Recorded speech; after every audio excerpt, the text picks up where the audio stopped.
वर्षीय महिलेचा शेतातच आंब्याच्या झाडाखाली केला विनयभंग। बार्शी तालुक्यातील रस्तापूर गावामध्ये अतुल राजा भोसले वय 28 वर्षे याने एका महिलेचा आंब्याच्या झाडाखाली एकटी झोपलेली पाहून गैरफायदा घेत बळजबरीने विनयभंग केल्याची दुर्दैवी घटना घडली आहे।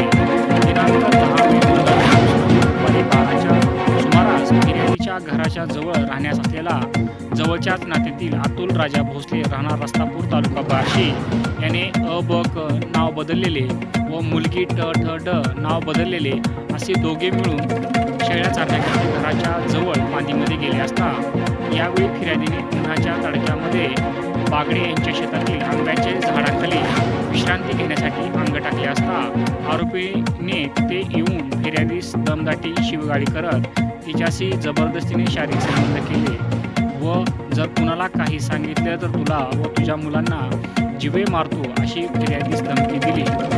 आरोपी अतुल राजा भोसले याच्या विरुद्ध बार्शी तालुका पोलीस ठाण्यामध्ये दिनांक 12 मे 2024 रोजी भांडूप कलम 376, 504, 506 प्रमाणे गुन्हा दाखल करण्यात आला आहे।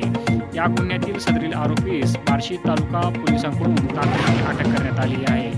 बार्शी तालुका पोलीस ठाण्याचे पोलीस निरीक्षक मिठू जगदाळे यांच्या मार्गदर्शनाखाली तपासिक अधिकारी म्हणून पोलीस सब इन्स्पेक्टर भालेराव पुढील तपास करीत आहेत। Bureau report, PK news, Barshi.